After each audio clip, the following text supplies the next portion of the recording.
hatuna mpango makusudi, hatuna mpango deliberate. Na ndio sababu tunasema kama taifa la Kenya, na ndio tumeweka katika mpango yetu ya bottom up economic transformation agenda ya kwamba tutafanya mambo matatu ya kuzalisha ajira katika taifa letu la Kenya. Jambo la kwanza, tunaweka mpango maalum ya kuhakikisha ya kwamba sekta hii ya MSME wanapata nafasi na msaada ya serikali kupanga mambo yao ya ajira. Ya kwanza, tunasema ya kwamba katika sekta hii tunataka kupanga mahali hawa wafanyabiashara wadogo wadogo watafanya kazi yao, wataendesha biashara yao. Ndio katika budget yetu mkiona tumeweka pesa ya kukamilisha soko 181 katika pande mbalimbali ya taifa letu la Kenya. Mahali hawa wafanyabiashara watapata nafasi ya kupanga biashara yao. Hiyo masoko iko mpaka na hapa Embu. Mumeona vile vile katika gazeti yetu ya leo tumetangaza kandarasi ya kujenga ile tunaita County Aggregation and Industrial Parks. Mahali tutakusanya mazao ya wakulima. Mahali wale watu wafanyabiashara ambao nimewaona wengi hapa wataenda kufanya ile inaitwa value addition. Mahali tutaweka mazao yetu katika cold room ndio isiharibike. Leo tumetangaza kandarasi ya County Aggregation and Industrial Parks 14 Kenya, ikiwemo ya Embu County. Tumekubaliana na Karinda hapa ya kwamba county government ya Embu itatoa shilingi milioni 250. National government itatoa milioni 250. Tujenge County Aggregation and Industrial Park ya watu wa Embu. Pale katika ile County Aggregation Park ni tusaidie wakulima, kwa sababu wakulima wengi hawana taratibu ya kupeleka mazao yao ifike sokoni, wakutane na wale ambao wanataka kununua mazao yao. Wengi wanapatikana huko na brokers, wanakuja wanahangaishwa na makatel. Unajua sasa wewe fanya namna hii mali umefanya kilimo mwaka moja. Ule broker anakuja kwa dakika 10 ametengeneza pesa nyingi kuliko ule mkulima alingojea miezi 6. Ni kweli ama si kweli? So ili kumsaidia mkulima ndio tumesema we are going to have an aggregation center in every sub-county, and we are going to have an aggregation and industrial park in every constituency in Kenya. Tunaelewana? Huyu mtu yenu huyu anaitwa Gitonga, mtu ya kujituma. Huyu mkunji. Nimeketi chini na yeye na tumekubaliana ile soko ilikwama. Ilikuwa inaitwa nini mahali tulisimama pale siku ya kampeni? Kidhimo. Ile soko ya Kidhimo lazima tukuje tuimalize. Na ndio nimeweka pesa kwa budget ya mwaka huu tumalize soko ya Kidhimo. Na tumalize soko zingine 4 ya sub-counties hapa Embu. Wakati tunapanga kujenga ile tunajenga na gavana wenu. Tunaelewana? Ndio tupatie nafasi wale MSMEs ambao wanataka kufanya biashara. Hizo masoko itakuwa ni mahali pazuri, itakuwa na room ama space ya kufanya biashara, itakuwa na space ya kuhakikisha kwamba tunaweza kufanya value addition, itakuwa na stima, itakuwa na maji, itakuwa na mahali ya kujisaidia na mahali ambapo biashara inaweza kuendelea na heshima. Tunaelewana jameni? Hiyo ndio hatua yetu ya kwanza, kwa sababu tunataka kutumia kilimo kupanga ajira ya vijana wetu. Jambo la pili, hapa nje na baadaye, by the way, baadaye si tuko na soko hapa Embu ile ilichomeka wakati moja. Mimi naenda kuanzisha soko mpya. Tunajenga soko mpya hapa ambayo itakuwa ni soko ya kisasa. And I'm going to start the construction today. Tunaelewana? Kwa sababu ni muhimu wale wafanyabiashara wetu ambao wako sokoni pale, hiyo soko imekuwa ndogo na iko msongamano mkubwa na haikujengwa vizuri, si ndio? Sasa tunataka kujenga soko hiyo mpya. Kwa nini tunajenga hii masoko? Kwa nini tunapanga hiyo taratibu yote?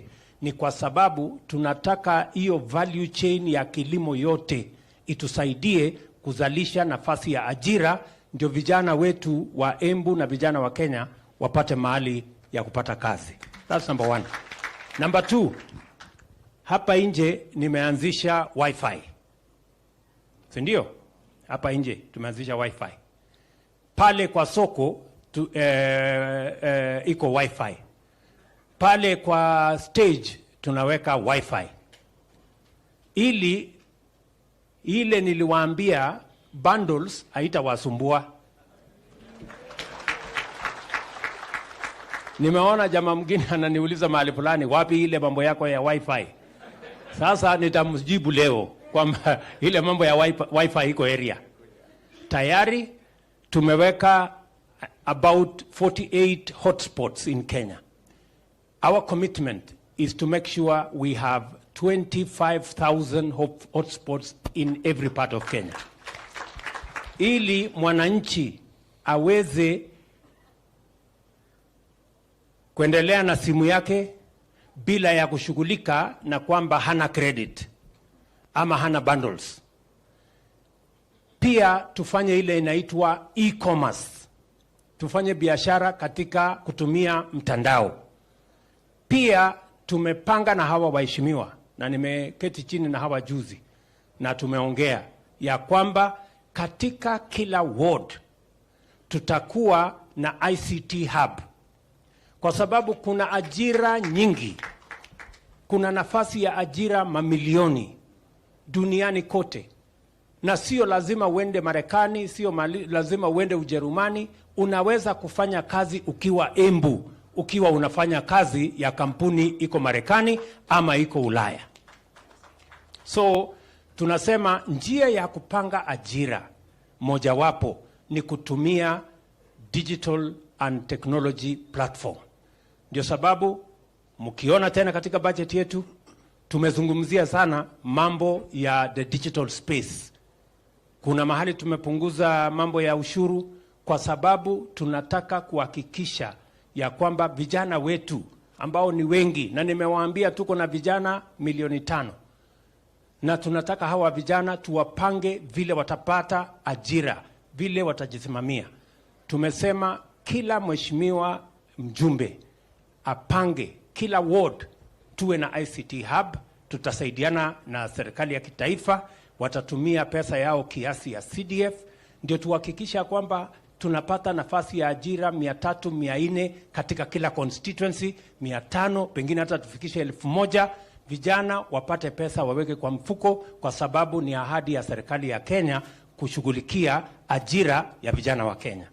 Hiyo ni number 2. Number 3 ni mpango ya housing. Tunaelewana? Naona watu wengi wanasumbuka sana hii housing. Sasa hii nyumba itakuwa ya nani? Itapangwa namna gani? Mimi nitapata nyumba namna gani? Sijui. Sikizeni. Hii mpango ya housing, kazi kubwa ambayo tunatafuta hapo, mbali na kuwa na nyumba, the real motivation behind the housing plan is the jobs we are going to create for the young people of Kenya. Nataka munisikize vizuri. Hii mpango ya housing, kazi yake kubwa kwanza ni kuhakikisha kwamba vijana hawa wa Embu, vijana wa Kenya wanapata nafasi ya ajira. Nataka muniulize vipi? Itakuwaje?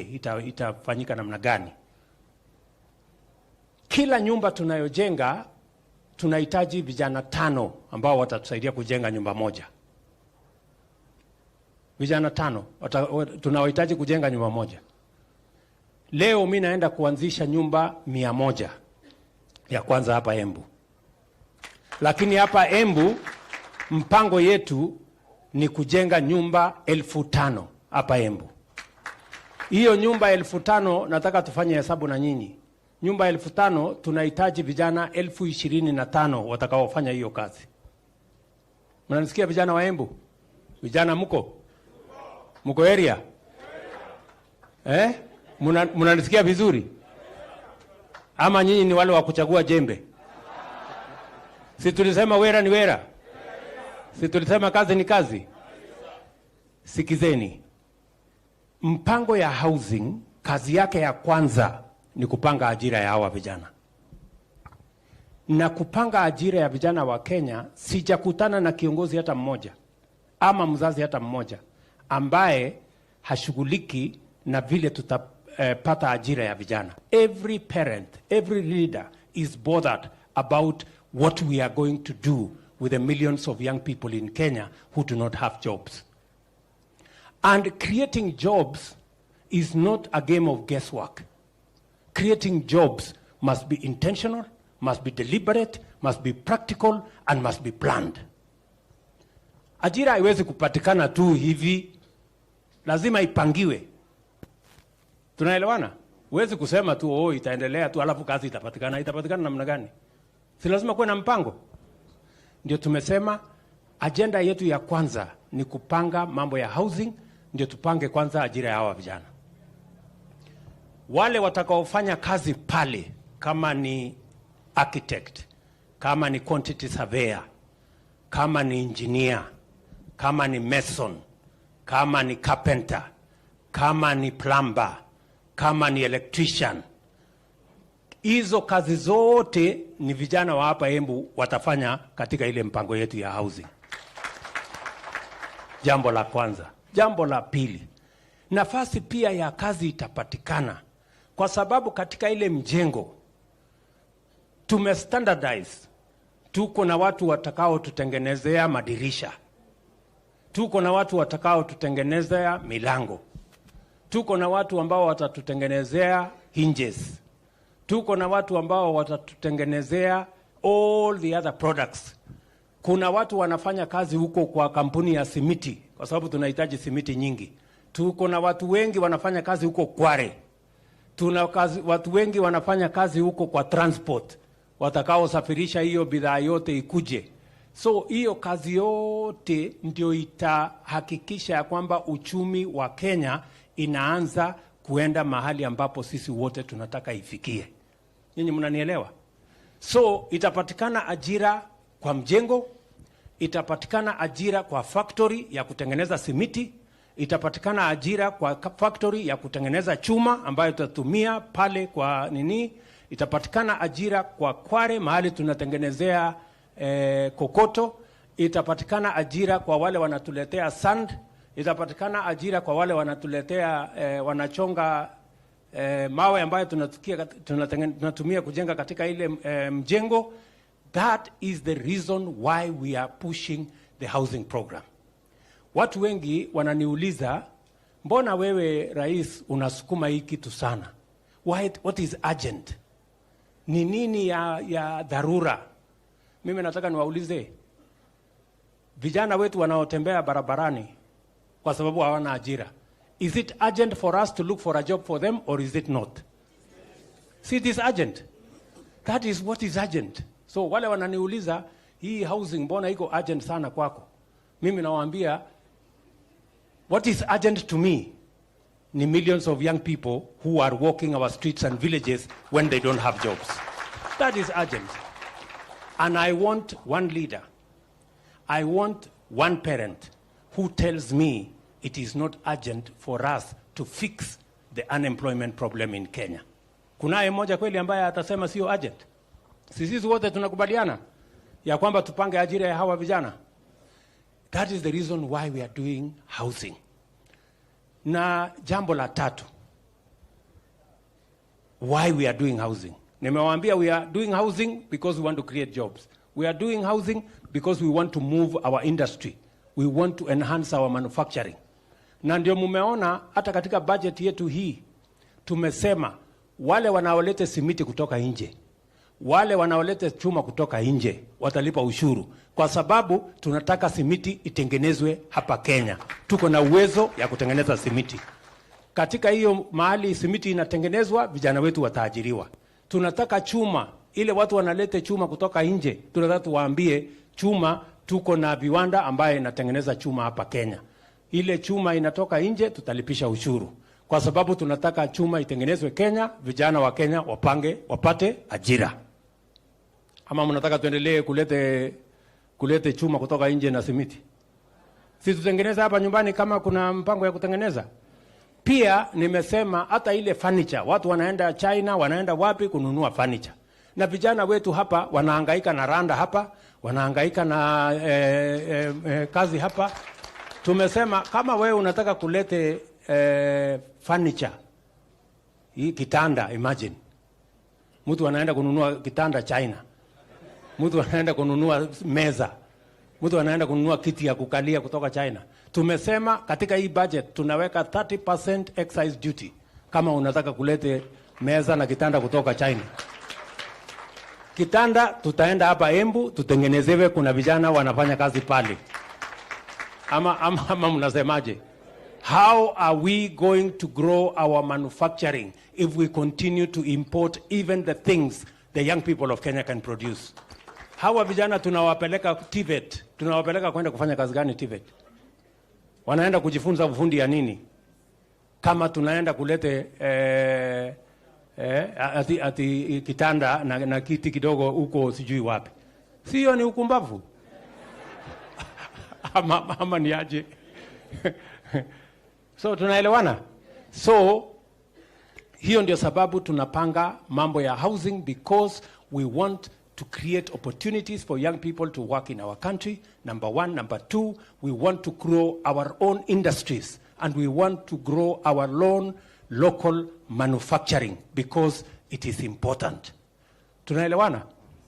Na ndio tumesema ili hiyo kazi ifanyike. Wacha niseme the third issue. Jambo la tatu, nataka mnielewe vizuri. Why are we doing housing? Kenya, tuko na slums, including in Embu. Tuko na slums Kenya 1,411 I think. Ile slums mahali watu wanakaa Kibera, sijui wapi, Embu hapa, Embu ya slum Shauri hapa kwenu. Si ndio? Tuko na Wakenya milioni 6.5 wanaoishi slums. Mahali hakuna choo, hakuna maji, kuna barabara, nyumba ni ya matope, ugonjwa ndio hiyo, shida ni mingi. Na wao ni Wakenya kama sisi. Jambo la tatu, utafiti unatuonyesha ya kwamba tukiendelea mbele, Kenya is among the fastest urbanizing countries in the world. While urbanization elsewhere is about 3.7%, Kenya is at 4.4%. 68% of all our people by 2050 will be living in towns. 68%. Either they will be living in slums, in towns, or they will be living in affordable houses if we have our plan right now. Sijui kama tunaelewana ndugu zangu. So we need to ensure that we get rid of slums, people living in decent. Dignity of the people of Kenya is very important. Ya muhimu hata zaidi. Sisi tunalalamika sasa iko shida ya unga. Si ndio? Unga imepanda, chakula imepanda, gharama ya maisha imepanda, na ni kweli. Lakini tusipochunga, tukiendelea kukatakata ile shamba tungetumia kuzalisha chakula, iwe ni mahali ya kuishi. Na Kenya, it is obvious that there are many counties, I don't want to say which ones, that they are slowly degenerating into rural slums. Kwa sababu ya manyumba kujengwa, watu wanaongezeka, na tunazidi na kugawa ile shamba ambayo tungetumia kuzalisha chakula, sasa tunatumia kwa kuishi. So we need to reverse that. How do we do land consolidation? Tunataka tuhakikisha kwamba wale ambao badala ya kutumia ardhi zetu kuwa ya makao, tufanye affordable housing katika miji, katika towns, ili tutumie mashamba yetu kuzalisha chakula, ndio tupunguze gharama ya maisha, kwa sababu chakula itakuwa kingi. So for all those reasons, That's why we are doing affordable housing. Tumeelewana? Tumeelewana jameni? Nyinyi, sisi wote tunazidi na kusema unajua Singapore ilikuwa kiwango moja na Kenya. Singapore was a slum like Kibera. Today, it is a modern city and a modern country because they made the right decisions. Sisi tunataka tu kukaa hivi hivi. Hapana, tunataka tuendelee kukaa kienyeji. Si tukue na mpango ama mnasemaje? Sasa tumesema sisi ambao wananchi hawa wengi mnatulipa mshahara. Rais analipwa na wananchi. Huyu mjumbe wenu analipwa na wananchi. Msiambiwa analipwa na serikali. Hakuna mtu anaitwa serikali. Serikali ndio sisi, ndio wananchi wa Kenya. Nyinyi mnanielewa? So sisi tunalipwa na wananchi. Mimi napata mortgage ya 3%.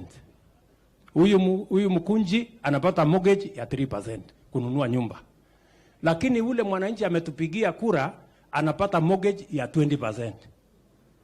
17%. Hapo iko ungwana.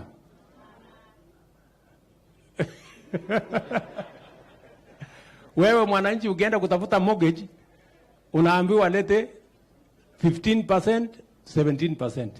Mimi nalipa 3%. Huyu mkunji analipa 3%. So tumesema kwa sababu wananchi hawa ndio wanatulipia mshahara. Na pia na wao tuwapangie ili hata na wao wapate mortgage hata kama haitafika 3%, wacha ifike 5%. Jameni. Iko makosa hapo? Iko makosa? Na katika hiyo mpango tumesema sisi ambao tuko na mshahara yenye nyinyi mnatulipa, sisi tutoe 3%. Mimi nitoe 2,500. Sasa 2,500 wewe mgunji, tutakombana na hao wananchi mambo ya 2,500 ili mwananchi huyu apate mortgage hata na yeye mtoto wake apate kazi. Sasa mimi nasikia kuna watu wanakuja wanawaambia hapana, msikubali hii mambo ya mortgage. Wewe kwanza huna mshahara. Ule yako na mshahara anakuja kukuambia ati upinge. Sasa unajua hii dunia iko na utapeli mingi sana. Wewe unapinga umsaidie yeye asilipe, na wewe ukose nafasi ya mtoto wako kufuata kazi. Nimeambia hawa ndugu zangu, jameni, tukubaliane. Sisi ambao tumebarikiwa tuko na mshahara, tunalipwa na ushuru ya hawa wananchi. Tuwe na utu. Tukiambiwa make a small contribution, ili huyu mtoto wa huyu mwananchi ambaye anatulipa mshahara yetu kupitia kwa ushuru ile analipa, hata na yeye mtoto yake apate ajira kwa mambo ya affordable housing, na yeye apate nafasi ya kupata nyumba ile affordable, na yeye pia alipe badala ya mortgage 17% akuja hapo 5%. Tungangane hapo sisi wote. Iko makosa hapo? Nasikia watu wengi wananiambia, wewe bwana president, sasa hii kazi ya nyumba hii nilikuwa naongea na walimu jana. Walimu wananiambia sasa mimi nini yangu ni 30,000. Sasa 3% ni shilingi 900. Hii 900 sasa hii ni pesa mingi sana. Sasa mimi namuuliza, wewe mwalimu ndugu yangu, wale ambao watafaidika na hii fund ni watoto wa Kenya. Pengine hata mtoto wako ni mmoja wao ambao watapata ajira. Si ni kweli? Kama hatapata ajira kwa mjengo, pengine yeye ni quantity surveyor, pengine yeye ni fundi, pengine yeye anafanya kwa factory ya simiti, pengine yeye anafanya kwa factory ya chuma, pengine yeye ni transporter, pengine yeye anauza kwa hardware. Kwa sababu hiyo watu wote watafaidika na hii mpango. Mnanielewa? Iko makosa tukichangia watoto wetu wa Kenya 1,000,000 wapate ajira kila mwaka? Iko makosa tumefanya? That is all we are saying. ili huyu mjamaa, si mmesikia huyu mungwana? Huyu mungwana ni mtu wa jua kali. Huyu namjua.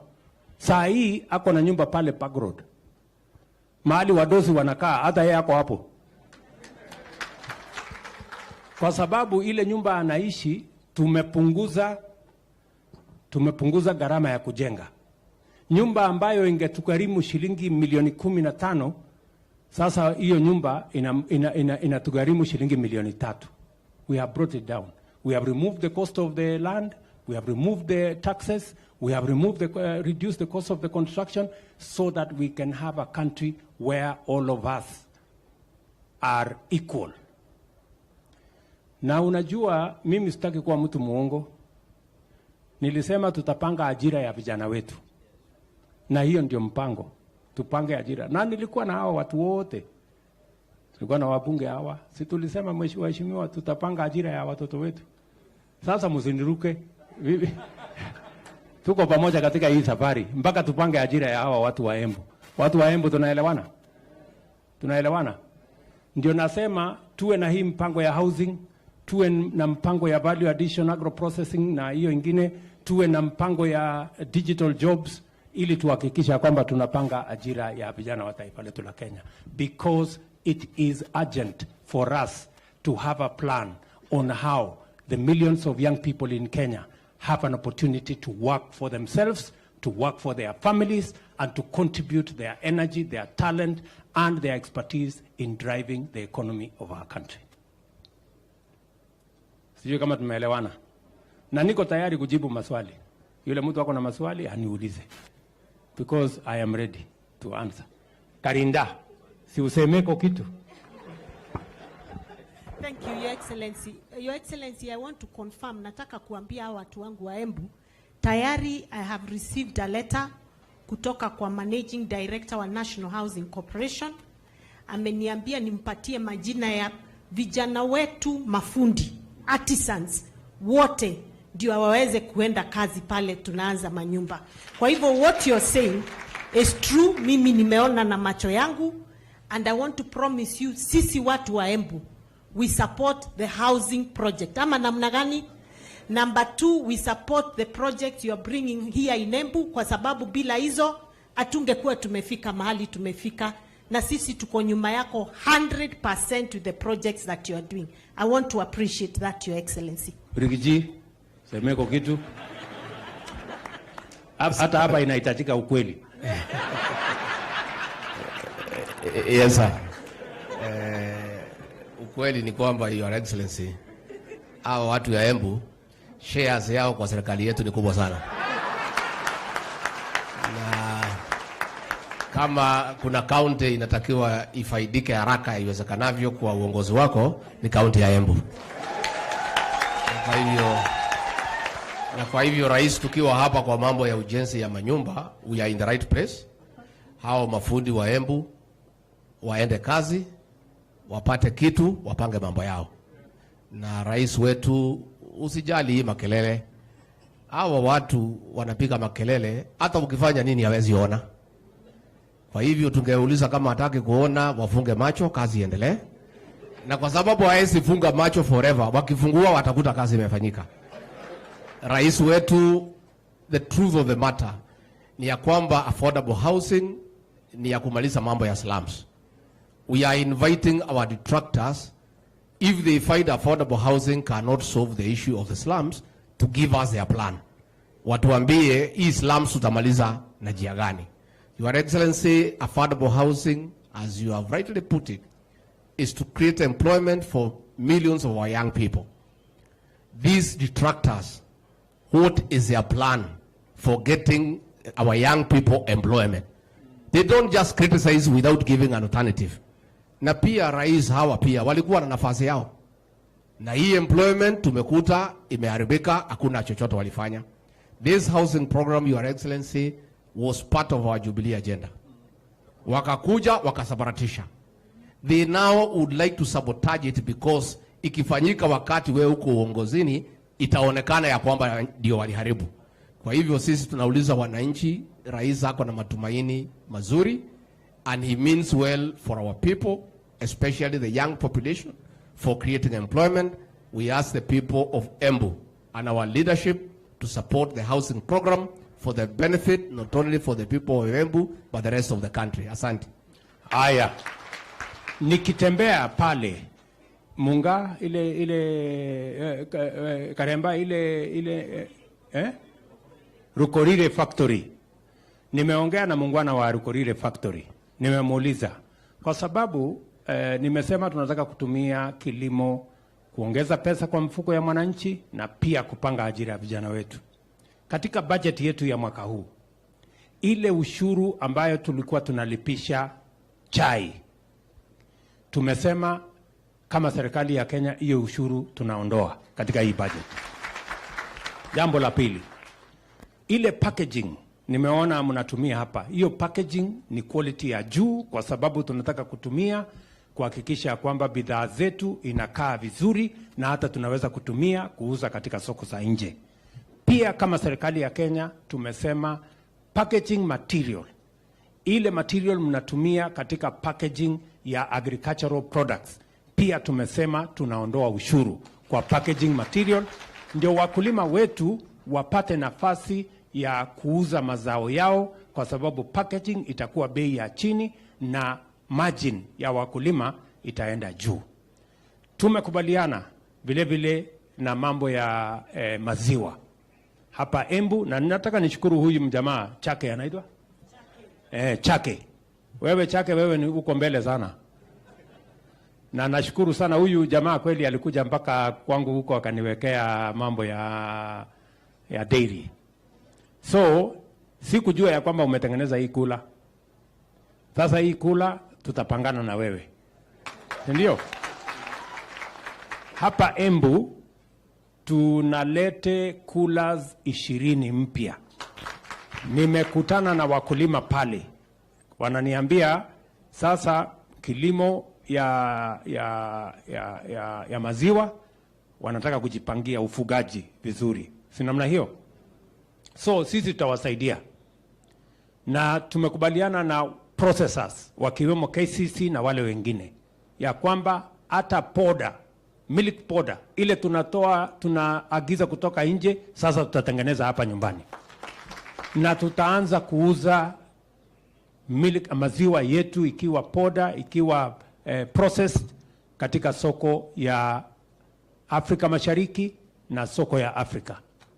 Huyu Moses Kuria nimemtuma, ameenda nchi 15 in the last 3 months, kuanzia Egypt mpaka South Africa, kupanga mambo ya soko ya wakulima wetu, kwa sababu hatuwezi kukubali ya kwamba watu wa kutoka Australia, sijui watu ya kutoka wapi, wanakuja kuuzia maziwa watu ya Kongo, na sisi tuko hapa. Kwani kazi yetu ni nini? Si hiyo ni soko yetu? Tutajipanga namna hiyo, na nyinyi mkae rada, wakulima mjipange hapo, na tumekubaliana hiyo mpango, tunaendelea pamoja. Kuna mama pale ako na swali, mpatie nini aniulize maswali.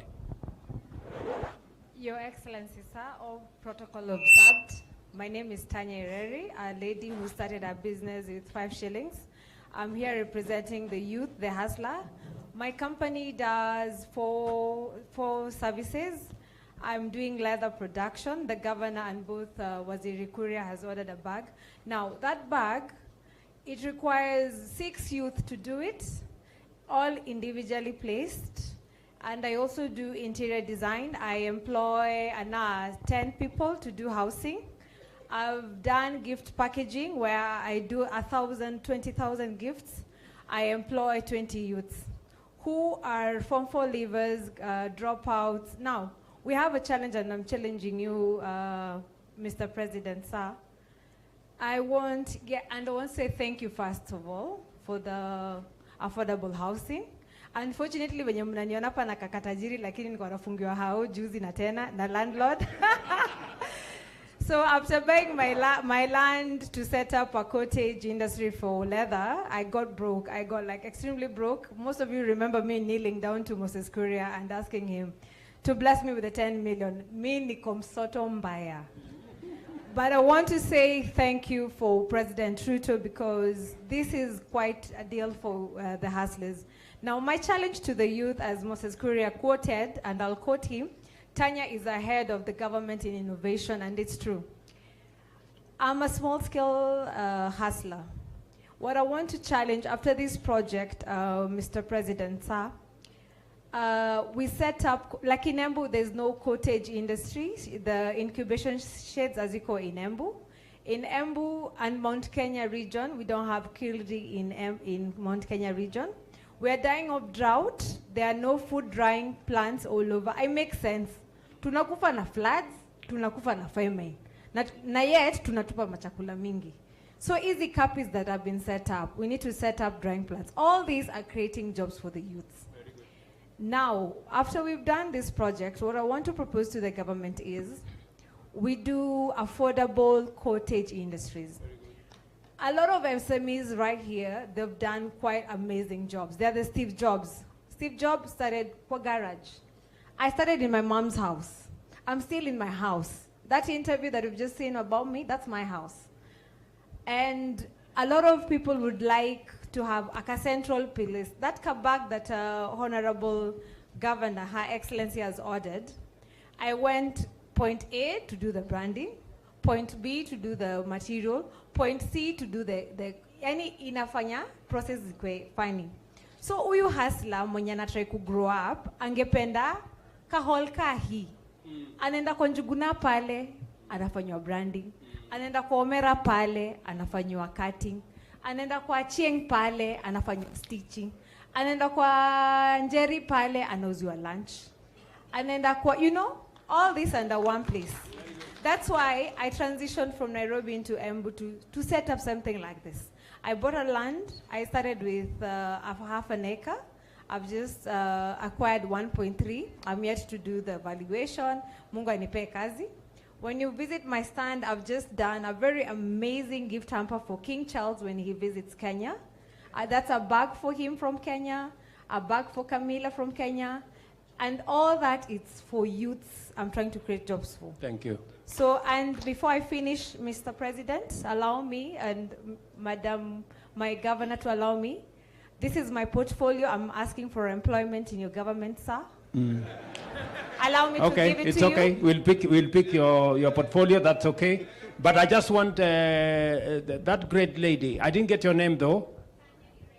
Tanya Ireri. Yeah, Tanya Ireri. Tanya Ireri is a great lady. Congratulations for what you're doing. I want a microphone to be given to this man called Moses Kuria.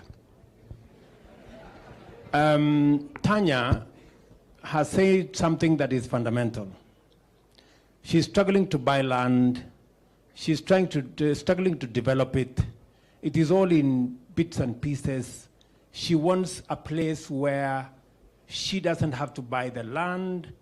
She doesn't have to travel from this place to that place to consolidate her product.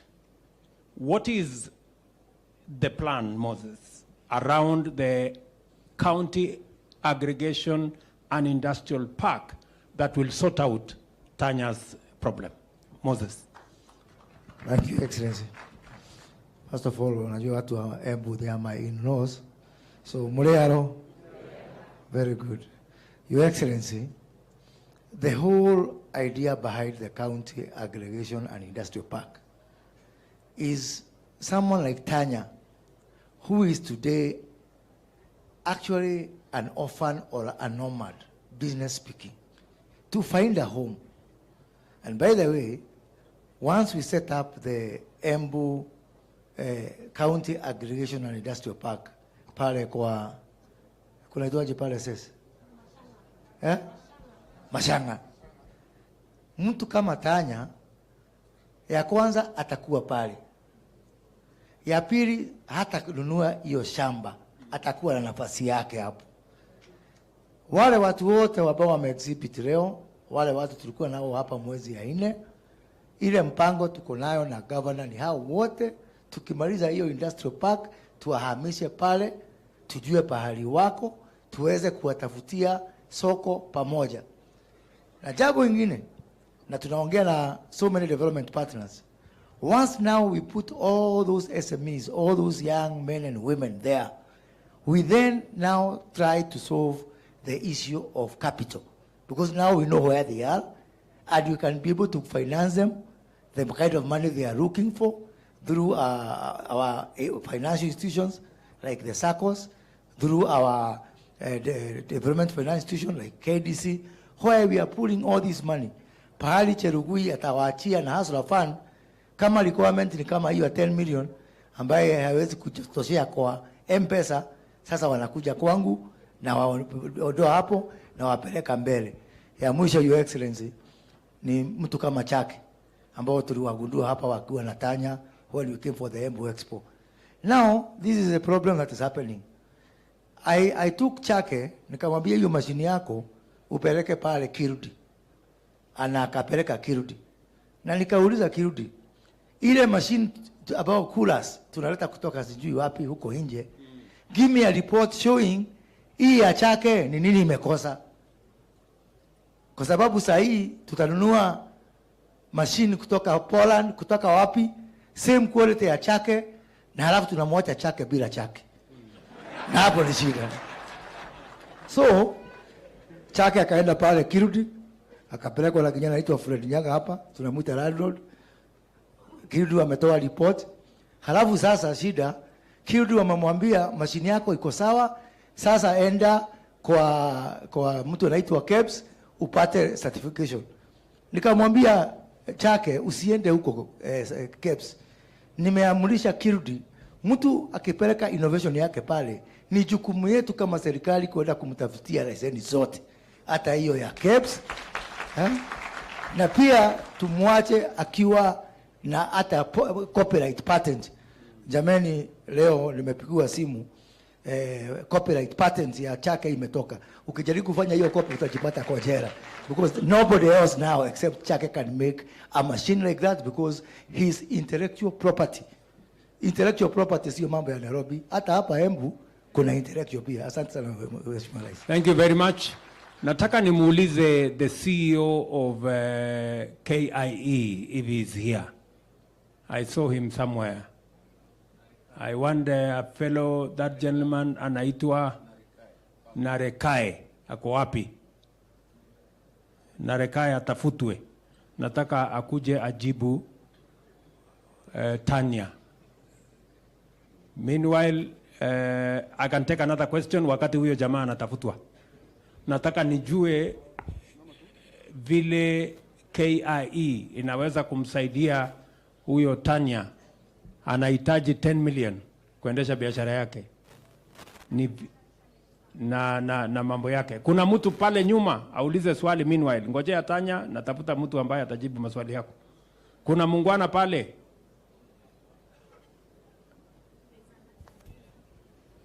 Wapi huyo mtu? Huyo mwenye ako na kilo mingi huyo. Very good. Haya, patia yeye microphone naseme kitu. Just there. Patia yeye microphone hapo. Thank you, Your Excellency. My name is Elijah Chalo, and I come from Makueni. Thank you first for this opportunity. And my point is, I finished school in 2017 and didn't find a job. So I decided, let me have some place where I can get some small shop, because I used to broker laptops when I was in campus. And I have a friend who supplies.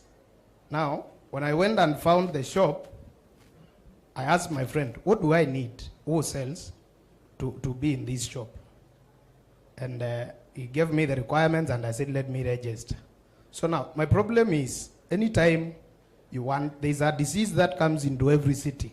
As Embu becomes a city, you see some funny money needs from people you don't know. Registrar of companies, you go to another, ukikakaa kidogo unaambiwa nataka certificate ya fire, ukikakaa kidogo unaambiwa nataka certificate ya branding, unakakaa kidogo unaona mtu mwingine anakuambia nipatie pesa ya shimo, unakakaa kidogo. So by the time you begin something, you are finished. And maybe the money I have is only 15,000 to buy for a small, it's actually a stall, not even a shop. Then I broke up. My friend gives me laptops. When I sell, I do. So I was thinking it becomes somehow straining. Is there a way you can find to help us, the young people, to just have a unified certificate where we pay for all those things once? Thank you. Very good. That is a very important subject by my good friend from Makueni. I think it's not just in Makueni, it is in every part of Kenya. Now, I know the county government of Embu knows what they need to do to try and get a single business permit that encompasses all those things in one shot. Can the county, Madam Governor, do we? I am told the CEC trade should be able to answer that question. Jamal.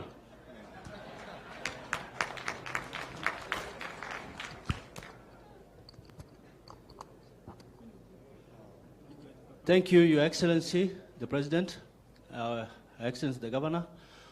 On business registration and the financial requirements that my friend is talking about is true. As county government, we are doing our best to come together and consolidate all the licenses required. But it is also a huge problem from the national government, because many institutions in the national government are also looking for these licenses. There is NEMA, there are quite a number. No, I think there's NEMA, there's KEBS, there's KRIA, there's TF. So when you're setting up... Jamal, let us concentrate on the ones he mentioned. Don't try and shift the problem to another place. There is somebody who will answer for the national government. Answer for the county. Now, for the county government, we are doing our best. We have already agreed as cabinet to consolidate the licenses. We are also doing an incubation center. We are putting up the relocation site for the market. After that market, the new market is done, we will have an incubation center for our youth, where we will now protect them from all those institutions. Thank you very much. Are you saying, Jamal, are you saying that the business people in Embu can take it from you?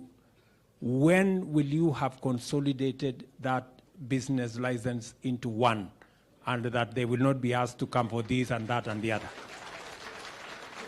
Your Excellency, we are committed to consolidate in the next finance bill. Asante.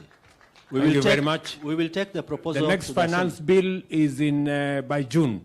So, Apo, don't get confused. So, after July, August, mwanze kuuliza haya maswali. Kama mambo hiyo haijafanyika. On behalf of the national government, can somebody, Moses Kuria, you need either you or your peers should be able to answer on all the consolidation of the national government licenses, KEBS, NEMA, and all the others. What is the plan?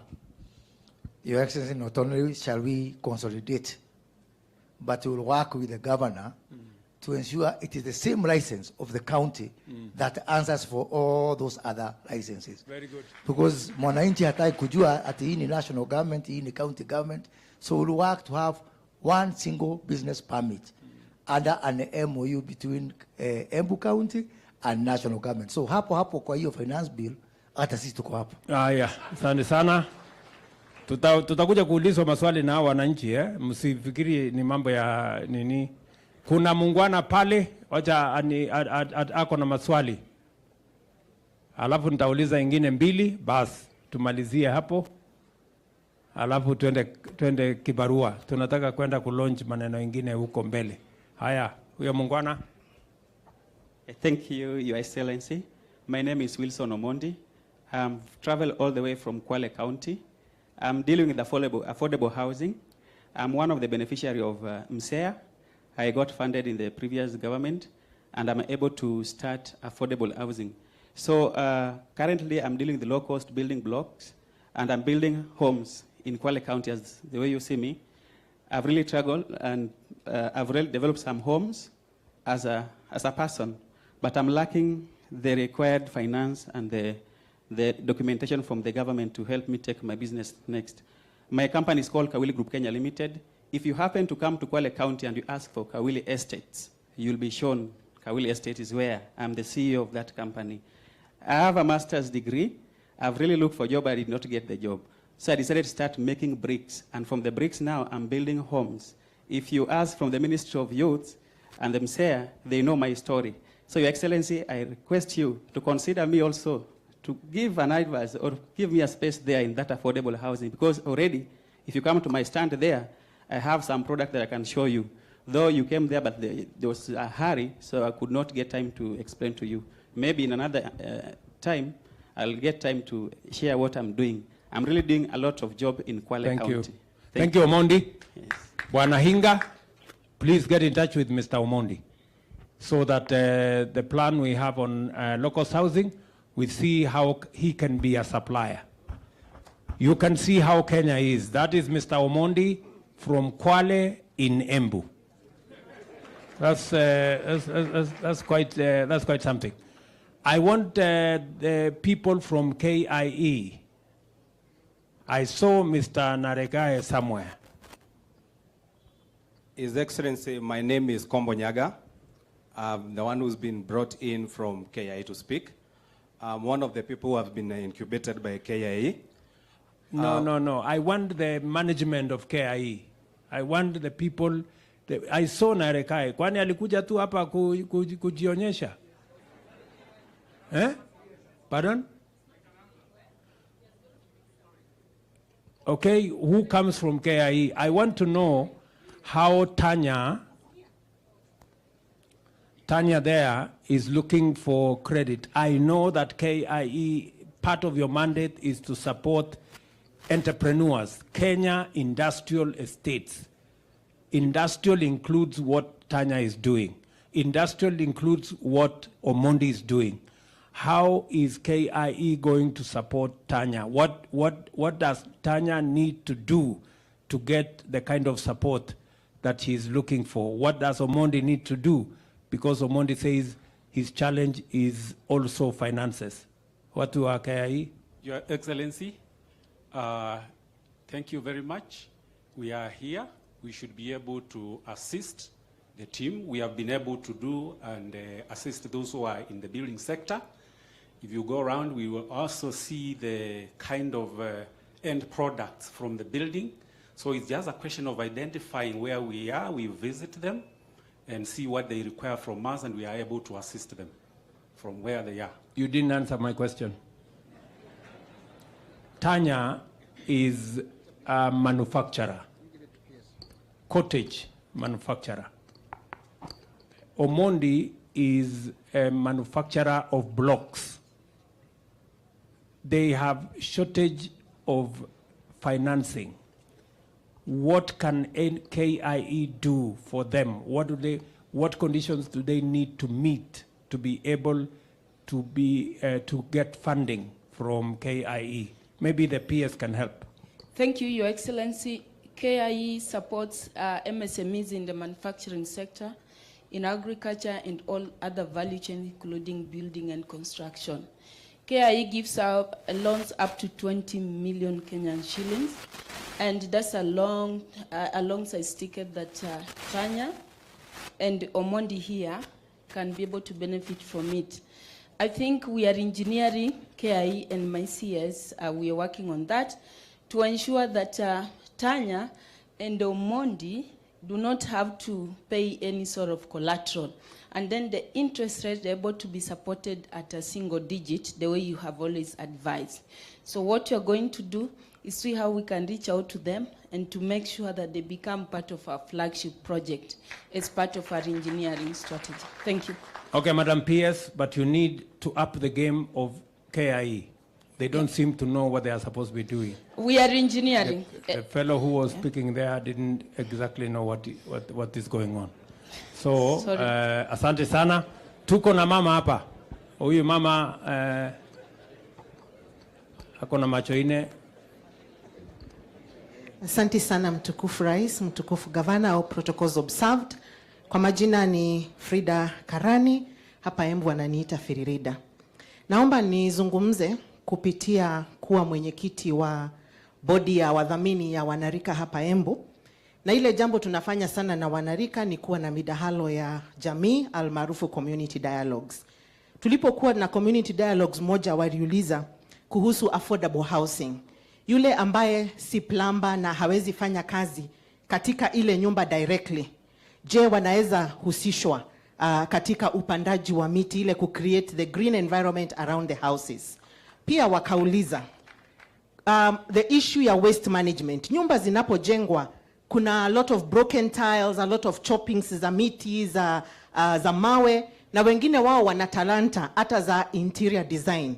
Na wakaomba ya kwamba serikali ifanye mpango maalum. Waseme ya kwamba kama ni mambo na waste management kutoka kwa ile nyumba, wapewe ile nafasi. Na pia wakauliza, na katika kuuliza pia wakafanya suggestion ambayo waliomba serikali iconsider. Je, kuna mpango wa kuhusisha vikundi vya wanarika katika house ownership? Manake wengine wanataka kujikuza like a youth organization. Nipeane mfano mzuri sana wa moja ambayo am chair of their body inaitwa EXO, Embu County Campus Students Organization. Wanaweza husishwa wa own nyumba kama hiyo organization. Na je, zile housing, ile project ikipatiwa the main contractor, can they be engaged kama subcontractors, ndio hata wao waweze kusharpen their skills in contracting na mambo kama hayo? Asante. Bwana Hinga, I am sure you are competent to answer Frida's, you said your name was? Karani, Madam Karani. She has raised very pertinent issues. Maybe I can just tell Frida that, number one, if you are not the contractor, you may not be the engineer, you may not be the plumber, you may not be the carpenter, you may not be the mason, but you can also sell cement from the hardware.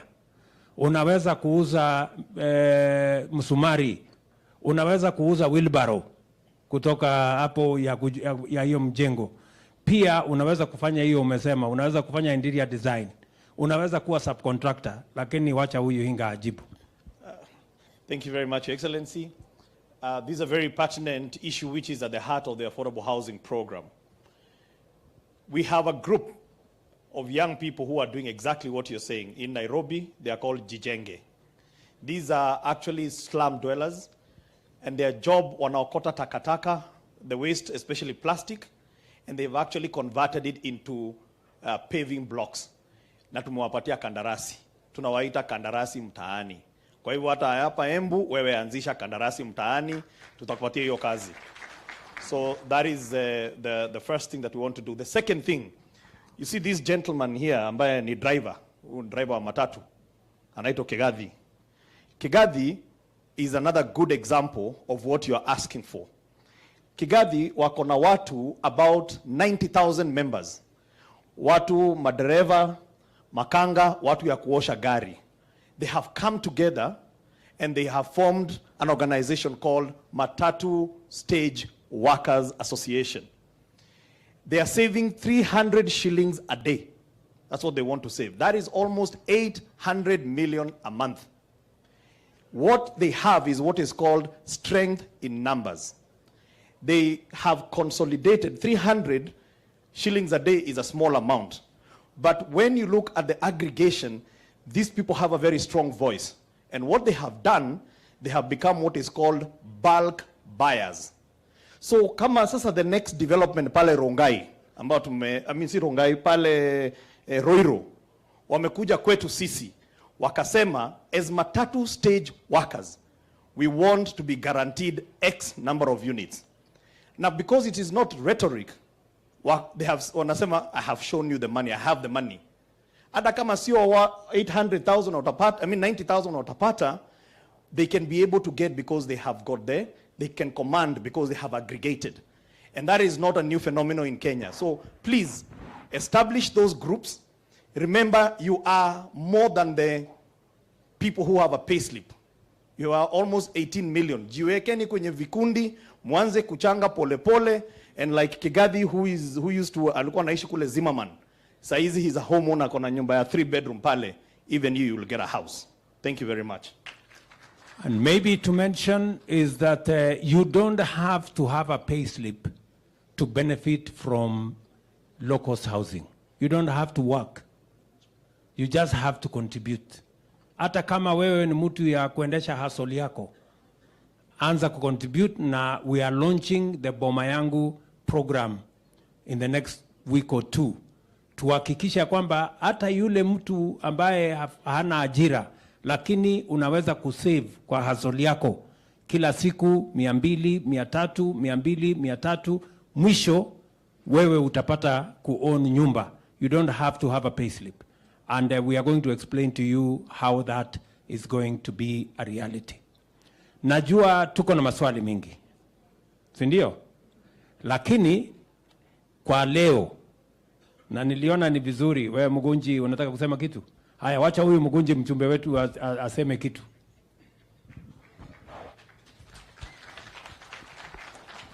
Thank you, Your Excellency, kwa kututembelea tena huku Embu na huku Manyata constituency na hapa pia University of Embu.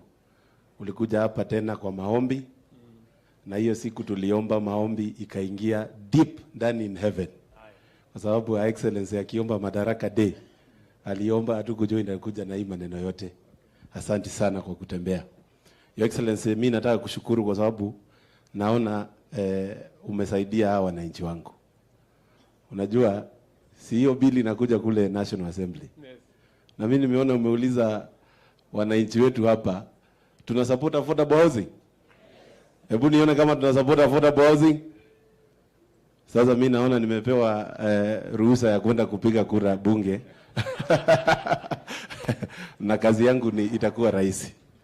But Your Excellency, on the same, I also want to thank you. Kwa sababu kulingana na vile maneno hiko, naona Embu ndio unafanya piloting ya project zako zote. Na kama kuna ingine inakuja pia ufanye piloting huku. Ili tuendelee kunufaika na serikali yako. And as His Excellency the Deputy President says, hii share ya Embu hapa sisi hatukucheka tukikupigia kura. Hatuko tunacheka. Sasa wewe usicheke na sisi.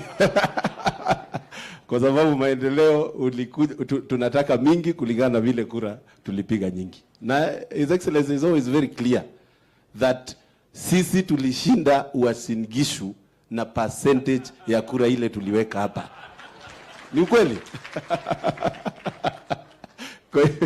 Kwa hivyo we continue piloting for those projects. Now we are waiting for the sports complex at Njukiri. Hiyo tumeongea na wewe na umeniambia maneno iko horizon. Na pia Your Excellency, mimi nataka kukuambia sasa vile nimefanya hesabu yangu. Tulikuwa tunajenga hii stadium hapa. Na nilikuwa very keen kujua exact number of people wale wana benefit locally na jobs zile zinakreatiwa na hiyo construction. Na in my own analysis, hapo karibu watu 250 wame benefit na hiyo construction of that stadium. So, as you're putting it right, we have to be ruthless tukitafutia vijana wetu kazi. Na hii affordable housing unakuja kulaunch pale. Pia yenyewe nikifanya hesabu karibu 1,000 people directly wataweza kubenefit na hiyo construction. Hao ni vijana wetu huku wale hawana jobs. Si ni kweli watu wetu? Is it true? So, we need to make Kenya a construction site. Ama ni aje? We need to make Kenya a construction site, na hiyo ndio kitu itafanya sisi wenyewe tuweze kupata nafasi ya wale watu hawana nini. Na Your Excellency, mimi nataka kukuongeza tu kitu moja. Hii Hustler Fund, kwa sababu imefika mahali sasa najua umeitest, umeona vile inakuja. Sasa me and Our Excellency hapa, and we have had this conversation many times. We are organizing everybody into cooperatives. Hata kule sokoni unaenda, tunawapangia cooperative huko. Kule unaenda huko jua kali, we are planning a cooperative.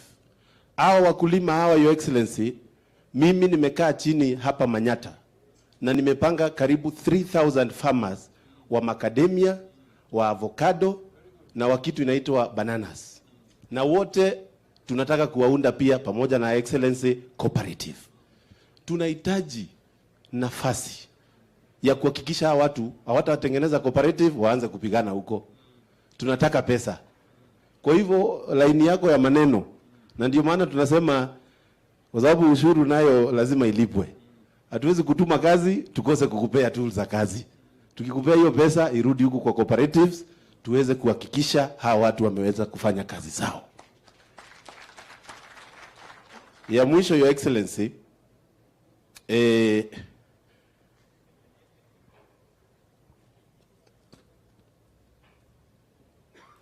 Your Excellency, ni maneno ya ICT. Na I'm very happy you are having the lead in the conversation on ICT.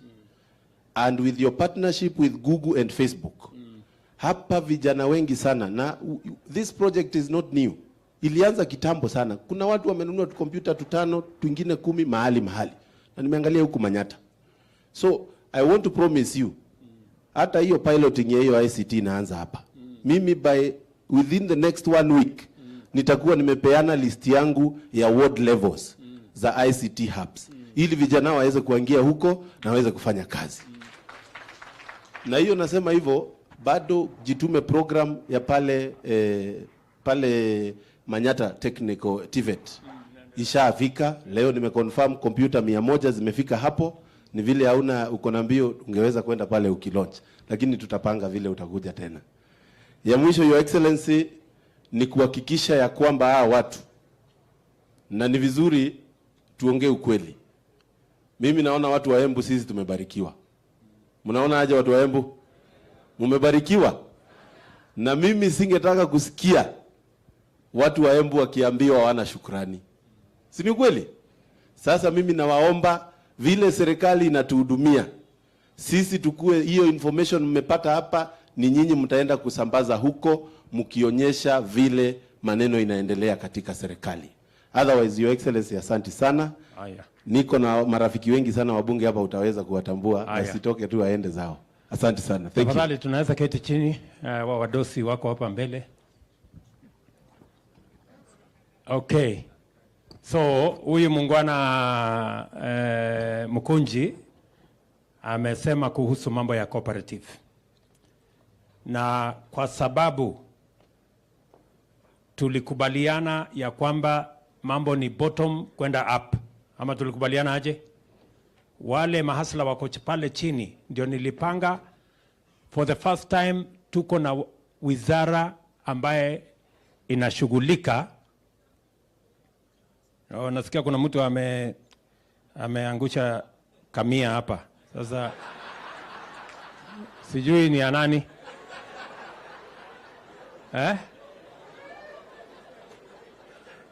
Kama imekosa mwenyewe, asante sana.